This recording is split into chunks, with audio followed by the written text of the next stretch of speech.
long passion to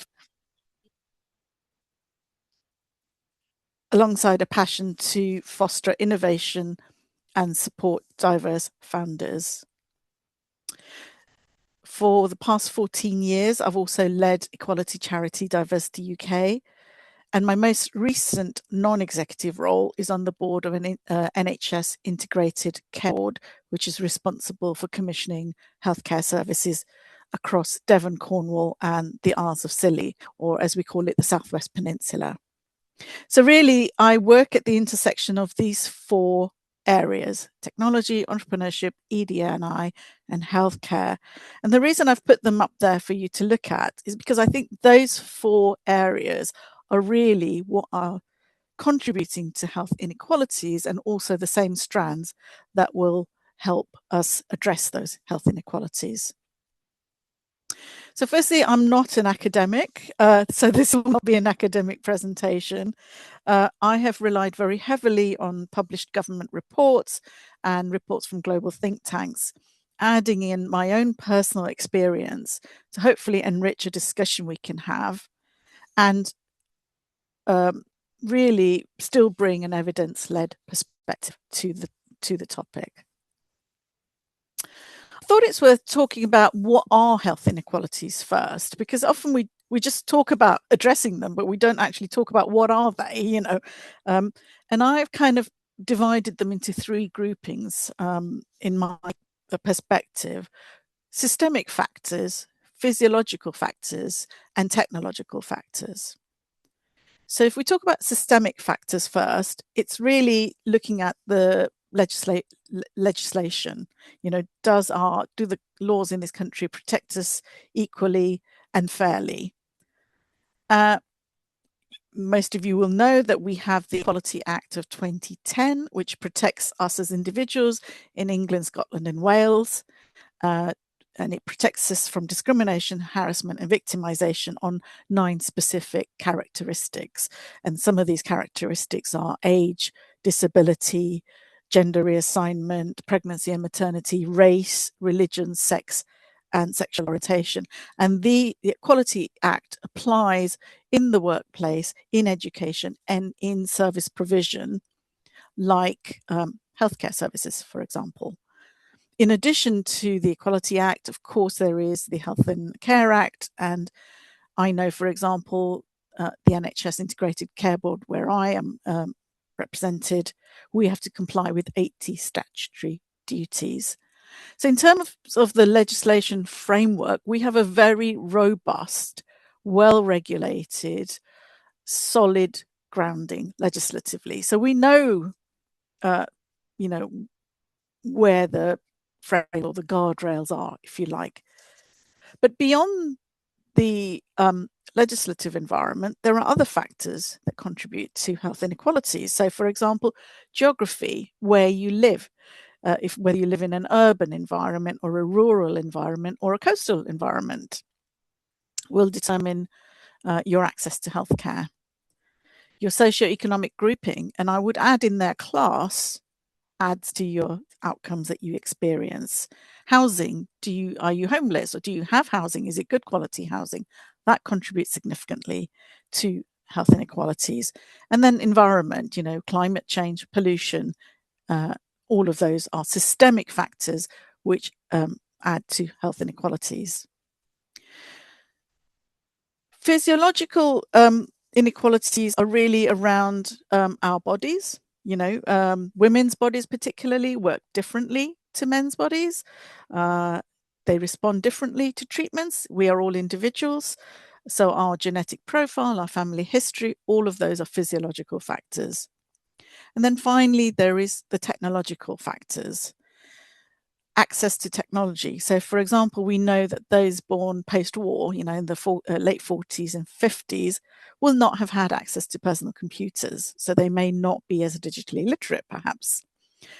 Those born in the 60s will not have had access to the internet, because Sir Tim Berners-Lee only invented the World Wide Web in 1989. Millennials maybe haven't had access to smartphones. The Apple iPhone was only introduced in 2007. Gen Z, of course, are digital natives. They're often called digital natives. And Gen Alpha, which are those born entirely in the 21st century, are surrounded by smartphones, social media, AI, but they cannot determine the accuracy of the information that's provided through those channels. So the reason I raise all these issues is because we need to view health inequalities with multiple lenses simultaneously. It isn't black and white. There is a lot of grey areas. So you kind of need to keep it in your mind all the time when you're talking about health inequalities. Which perspective am I looking at through that?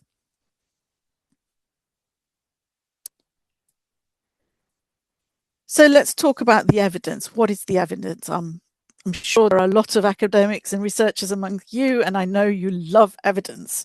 So let's talk about evidence. So for purposes of today, what I'm going to focus on is particularly women's health. But I also want to draw on the intersectionality with ethnicity and age. And the four main reports and indices I've referred to are the Department of Health's renewed women's health strategy, which came out 2 weeks ago. I do recommend that you have a look at that. It's a national strategy for health parity for women in the UK, in England particularly. The OECD has a life expectancy at birth index, which is really a global comparator of how we're doing on longevity. McKinsey Health Institute, in association with the World Economic Forum, produced a report called Closing the Women's Health Gap, and looking at it from an economic perspective, the participation of women in the workforce, for example. And again, that is updated, so it's a very valuable resource. And finally, the Health Foundation in the UK produces a number of health indices to help us track how we're doing. I've also referred to a lot of other reports, and what I've done is I've added them in the last 2 slides of this presentation so that you can look at those at your leisure. Where are we on gender health inequalities? So I'm going to now talk specifically about gender health gaps. So we know in the UK, for example, that women make up 50.7% of the population.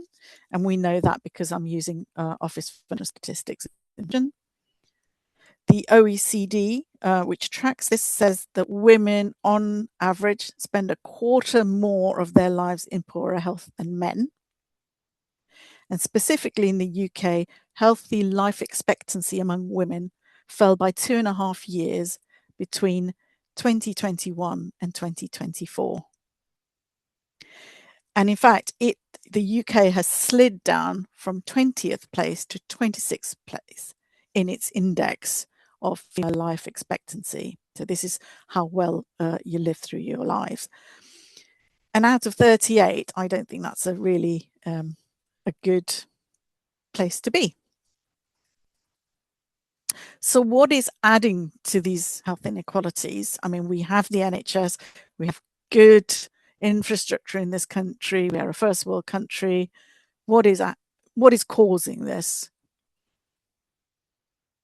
So I've divided it up into systemic gaps in care. So the DHS's report says the NHS fails women badly. Not my words, they're in the report.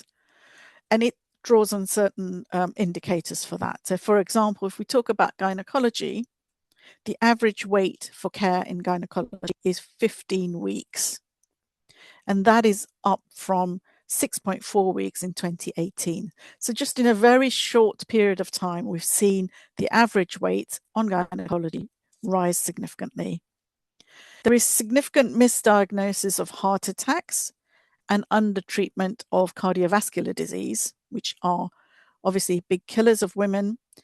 And CVD is supposedly, or as the evidence shows, more common in women than men. And I don't know if that's because it's undertreated, or certainly there needs to be a little bit more teasing out of the evidence there. Another factor is the average wait time to diagnose endometriosis is 9 years and 4 months. I'm going to pause there because 9 years and 4 months, that's almost a decade just to get diagnosis. You can see that that pace is what's adding to the systemic gap in care. Another statistic is that babies born to Black women are twice as likely to die in their first year compared to those born to white women. And again, those of you who work in healthcare will know that Baroness Amos is currently undertaking an investigation onto the health disparities between Black and Asian women and white women, particularly in maternal health.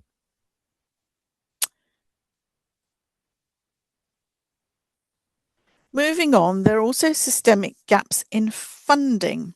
So if we talk about the global picture for a minute, again, the McKinsey World Economic Forum report says women's health receives only about 5% of the total spend on R&D. And this is despite women making up half the population. And of the 5% of funding, 90% of that is in 3 areas: reproductive health, maternal care, and cancer. Recently, the BMJ produced a report which says only 1% of R&D funding goes to, in the UK, to female-specific conditions beyond oncology. So you can see very, very under-researched, underdeveloped. In terms of innovations for women's health, well, I think we kind of need to step back a little bit and just look at how women founders are doing generally. And research from Beauhurst, which is again, financial evidence and insight company, shows that female founders receive less than 2%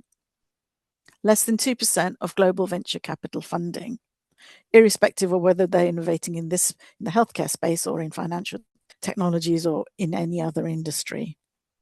Last year, Beauhurst's report shows that last year, female founder teams secured only 8.2% of UK deals. And the same report said it will take until 2045 for female teams to achieve 10% of UK deals. So if we step back and think about that for a minute, it's 19 years to close a 1.8% gap in funding. Why am I talking about funding? Well, it's one of the factors contributing to a widening of the gender health gap rather than a narrowing of the health gap.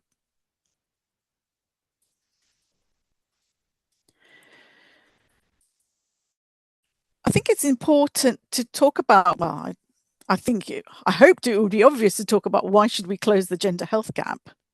But I think the McKinsey report, Closing the Women's Health Gap, really did a fantastic job to explain in economic terms, for example, why closing the health gap is important. They showed that if we close the women's health gap, it would add at least $1 trillion to the global economy by 2040. And that is just by improving women's participation in the workforce, improving productivity. They're less time off sick, for example, or less time in pain.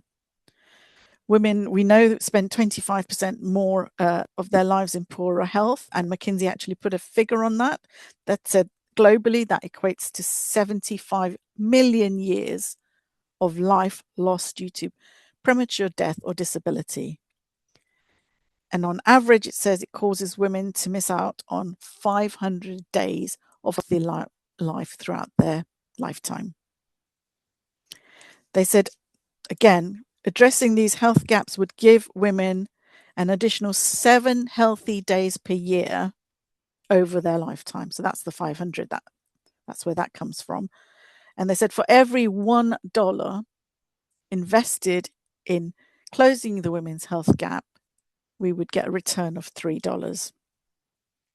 So what McKinsey was trying to show through this report with the Economic World Forum is that it's an economic imperative. Of course, we know it's a moral imperative. It is not equitable, fair, or right. So we know it's a moral imperative here in the UK and globally, but it's also an economic imperative. The McKinsey report, and this is the box on the right, drilled down further, and it says there are 9 key conditions that are aggravating or adding to the gender health gap. Heart disease, which we spoke about, cervical cancer, breast cancer, maternal hypertensive disorders, postpartum hemorrhage, endometriosis, which we spoke about earlier, menopause, migraine, and PMS, postmenstrual syndrome. The report says these under-researched, underdiagnosed, undertreated, and drive over 1/3 of that gap between men and women's health. McKinsey, being McKinsey, very kindly gave us an actionable framework. So what do we do about this? How do we go about, solving this or working on this? So it's given an actionable framework. They said, firstly, count. So count women, look at the data, make sure there is distinctiveness in gender specific data, identify biases in the data, fix the data, or make sure you're collecting the data. Obviously, it said you need to study women. This is the physiological factor I was talking about. So there needs to be greater gender specific R&D.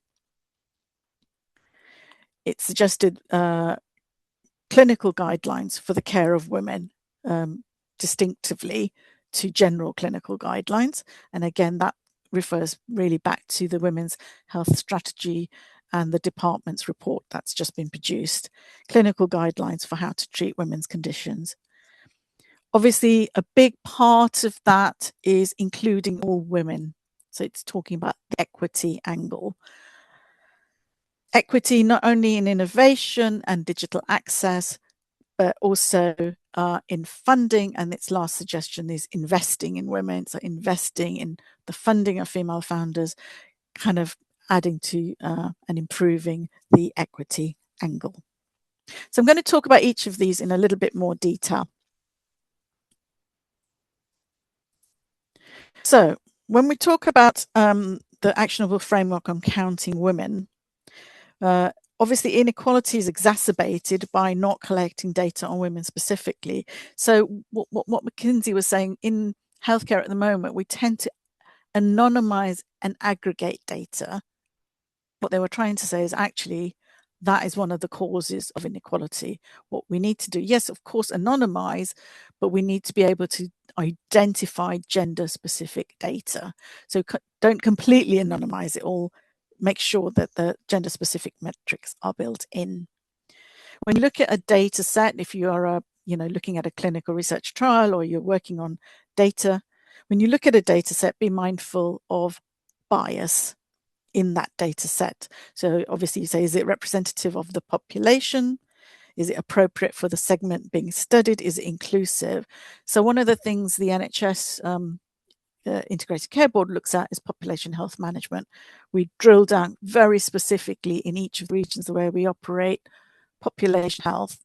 And one of the layers we need to consider on that is this gender specific layer. Do we know where all our women are? Do we know what age profile they are? Do we know all the factors that we need to know so that when we commission services, that they are appropriate for that population? So we need to be very mindful of bias in data sets. And one of the things that is becoming very apparent is, for example, we are not collecting data on women specifically. And certainly there are large groups where data is missing. African women is a very good example. So African women, as a percentage of the UK's UK's population is quite small, so it's almost seen as a minority. So you have a very small subset of data. But actually what we need to do is collect data from African women in Africa, because that is a better comparator than using the smaller data sets that we've got. And so genomic data on African women would be significantly helpful. And again, that's not something I'm just considering. It's part of the AMOS review to look at how to make sure we have good comparator data for what are seen as minority women in this country, but wouldn't necessarily be considered a minority if we look at it globally.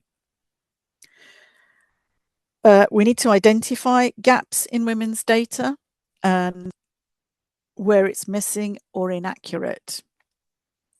And one of the best examples that Sabine and I talked about was actually the 1960s thalidomide tragedy led the FDA in the USA to create a regulatory policy which effectively removed women of childbearing age from clinical trials. And that regulatory policy was in place for 16 years. So effectively, the outcome of that one single policy was it ended up with a male by default approach in medical research in the 70s and 80s. The policy, I think, was rescinded in 1993, so it's quite late, which means that some of our drugs that are still in use today were approved by the FDA and in use without sufficient testing on women. So this goes back to they're not tested on women. How do we know that that's an appropriate dosage for women's bodies? You know, how do we know that that's an appropriate treatment for women? One of the other, if you're interested in delving into that, there's a wonderful book out by Caroline Credo Perez called Invisible Women. And she's looked at a number of examples, not just in healthcare, but in all parts of society where women have been excluded from the design of an innovation, which has then led to a bias, if you like, or an inequality. And the one I remember from her book particularly, seatbelts. Car seatbelts. Seatbelts are designed for men's bodies, which means they're actually not protecting women should a woman driver have an accident whilst in the car. Really fascinating book, so I do recommend that one. The other final thing on counting women or counting women's data is to ensure accuracy of women's data. We know, for example, in the NHS, a lot of data is very fragmented, it's incomplete, it's locked into legacy systems.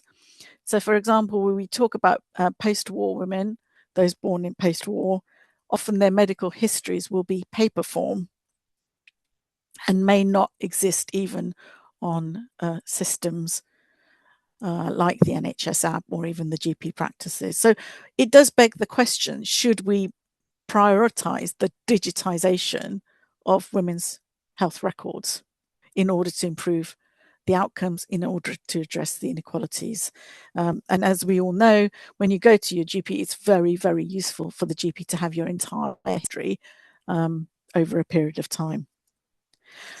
Finally, there is the issue of AI and women in AI.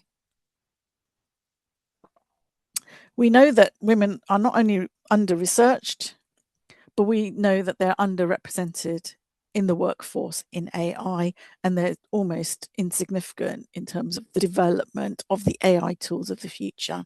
So it's very, very important when we're talking about design to have women in the AI workforce.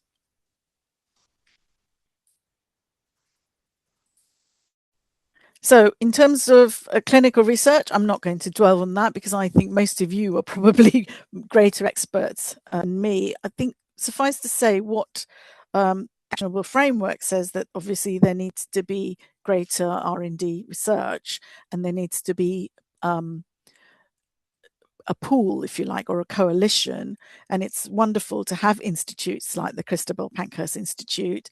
It's good to have the NHS Innovation Accelerator, which has been charged with supporting innovators to find unique solutions to women's problems.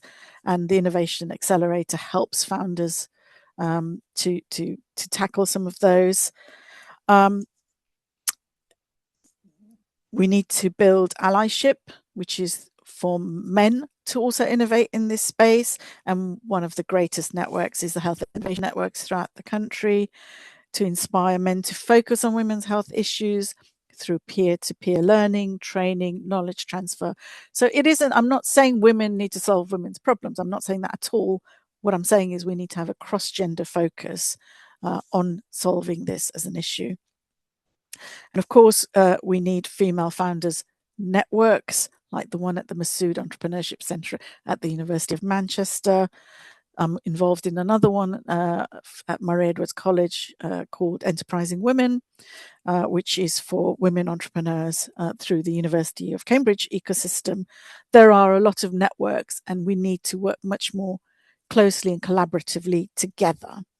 And the whole point is really to champion the sector, which is the research community, academic sector, the NHS, the VCSE sector, VCSE, voluntary charity and social enterprise sector, to really focus in on women's health in order to be effective. The clinical framework, for example, McKinsey's actionable framework on clinical guidelines, is being taken up by the DHSE strategy. And these are the top 5 things the strategy is focusing on.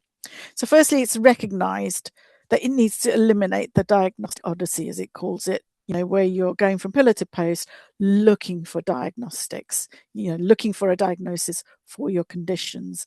So I know through the NHS integrated care boards, for example, we've been charged to develop diagnostic care centres in the community much more locally, open up access to diagnostics for residents. So I think that's a wonderful thing. And that is really, we can't wait 9 years and 4 months for diagnosis for endometriosis and fibroids. The strategy is also introduced, or the government has also introduced Jessie's rule, where if a woman presents to her GP 3 or more times without an appropriate diagnosis, the onus is on the GP to then rethink their approach and not just say, oh, well, here's some painkillers, go away and we'll think about it next time. 3 or more times, it really does need a second opinion, and it's, the GP is charged with looking at what else could be done, what else could it be, how else can we diagnose it better. The government set out its desire to expand women's health hubs, and this is a one-stop shop for community clinics locally to provide care on things like menstrual health, contraception, and menopause much closer to home. Included within that is redesigning clinical pathways for things like urogynecology to speed up treatment. So these are ailments that are a drag on the quality of your life. Then there is the integration of menopause into routine care, and the NHS is going to reach out to women aged 40 to 70, which will reach an additional 5 million women. There is the desire to eliminate cervical cancer by 2040. And the key actions there are to roll out at-home HPV testing kits, human papillomavirus testing kits, and making the vaccine available through local pharmacies. And we know through Baroness Amos's work that there is the need to close the maternal mortality gap for Black and Asian women. Conscious of time, I'm going to speed up a little bit if I can. Again, the actionable framework on equity. How do we involve all women? Equity, make it equitable. The one that I spoke about earlier, which is not on this slide, is about including women in the ideation, creation, and innovation stage, the design phase. Again, I'll give an example here, which I loved. I don't know if any of you used any of these, but period tracker apps, when they first appeared, were largely designed by men, and they relied on a very simplistic calendar-based approach that assumed that all women have a 28-day menstrual cycle. And the early days were absolutely hilarious because, they were saying to you, you would have a period in the next 3 weeks, which is absolutely not useful information. So the early apps were very inaccurate. Obviously, modern apps have since evolved using more personalized data. And yes, we are giving up more data, but then machine learning is used to improve those predictions. The second part of including all women is the digital inclusion plan. And this is, again, a government initiative and it is about rolling out things like broadband and access to technology. And in the 1 year since it's been launched, they've helped 1 million people get online. We know it's a coalition of a lot of comms suppliers, telecommunications companies, literally laying down cable and getting everybody connected. They've distributed 22,000 devices and allocated 11.9 million to support local digital inclusion initiatives. And one of the ones we have, for example, seen in and used in the Southwest is to help women get onto the NHS app, for example. And these are clinics run in community centres and libraries just to help women become more confident with using the app. Talking about the app, the NHS app is phenomenal. I have to say, we have 56% of the population registered on it, 39 million users. There were 62 million logins in November, 67.8 million prescriptions ordered through the app, 6.6 million appointments managed. So it is a really strong lever and one which we need to lean into in order to close the gender health gap. The more women using the app, the better the treatment they can access, the better the care that they might get as a result of that. One of the things that was quite interesting from a lot of usage trends on the NHS app and in that report is that the NHS app has seen a 43% increase in people using it in 1 year. And notable within that increase is the usage among over 50s. So when we talk about the intersectionality between gender and age, we're now seeing more of the older population actually using their smartphone, using this app, getting access. So it is a good lever to address inequalities. One of the areas that also is a framework which we need to think about is women in the healthcare workforce. The NHS is one of the largest employers of women in the world. For once, it's the white bit that you're looking at. 77% of the workforce in the UK, in the NHS, are women. 87% of nurses and health visitors are women. 47% of doctors and senior managers are women. I only give you these statistics because in a way, we don't need to sort of go out and bang on about it. We can just look internally within the NHS workforce and say, well, if we can inspire, empower these women, we can make a significant difference. And finally, there is obviously significant campaigning on women's issues. The couple of things I'm particularly interested in is Fawcett Society's work on creating feminist AI and gender equality work by a number of networks such as Women in Technology, We Are Tech Women, Women in Telecoms and Technology. So the funding piece I'm going to trot through very quickly because I hope I have explained why I think we need to focus on the funding of women and why it will help improve the gender health gap. A few things, again, government has done and the private sector has done. Firstly, the Invest in Women Task Force has a funding pot of £250 million for female-founded businesses in the UK. They've also created the Investing in Women Code, and they've got 350 signatories. These are big financial services companies, pension funds, and the whole point of having them committed to this Investing in Women Code is that the funding pipeline is being established for the future and it will carry on rather than just being a one-off fund.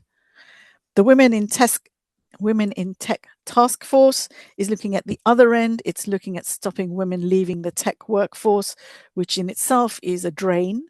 It's causing a £2 to £3.5 billion annual loss to the tech industry in the UK. So it is looking at how do we stop women leaving the tech workforce? How do we make the tech workforce more friendly towards women? The British Business Bank has committed, and the British Business Bank isn't a bank actually, it's a government entity, and it funds, it's a funder of funders, if one can call it that. It's committed £1 million to co-invest with Angel Academy into high growth companies with at least one female founder. At the bottom, you'll see in the yellow, at the right-hand side, you've got Angel Academy. It is a collective, if one can call it that, of angel investors, and they do invest in female founders. They also invest in female innovations by female founders. Next to them, we have ARIA Ventures and C Ventures, also both angel investors, but they've collectively formed a new fund, which is going to fund women at an angel investing stage. Those of you who are not familiar with that, generally, if you are a startup founder and you're looking for early stage investment, you would probably approach an angel investor and you would be looking at what they call small ticket deals, £5,000 to £50,000, maybe even higher, maybe 150 if you're looking at an angel syndicate. And you can have one or more angels to help you get that early funding. And when you have been through that process, you've been funded and you've got your innovation and it's approaching commercialization, you may then need further funds, which we would call some Series A, Series B, Series C. And that's where venture funds like Goddess Gaia Ventures and Athena Capital come in. They help you perhaps raise the next round in order for you to scale, in order for you to then have a commercially viable product, which is then available throughout the country. And finally, on this, we know the Gates Foundation has invested £2.5 billion in R&D across the globe, and that is focusing on maternal care and sexual health. So to put right through, I'm going to just summarize what I've learned in this process, and then hopefully we can break for some questions. So firstly, I realise there is a wealth of evidence on health inequalities, particularly for women. And I think what we need to perhaps talk about is how do we elevate the awareness of that evidence and how do we present it in that's easy for everyone to understand. There is a significant willingness for change amongst government, amongst healthcare bodies, amongst businesses, men and women, but the pace of change is too slow. There are very good, strong initiatives, but they will rely on male allies to deliver outcomes. So we do need to think about that cross-gender approach and focus. There is good news. There is a growing pipeline of funding for women innovators. And finally, we need to talk about the feminization of technology, particularly AI, whether you want to call it feminist AI or feminization of AI. It is much needed and it is long overdue. I'm going to stop there. So thank you very much. I'm going to stop sharing. Is that all right? So just to complete, there's the sources, as I mentioned, and you will have access to those later on.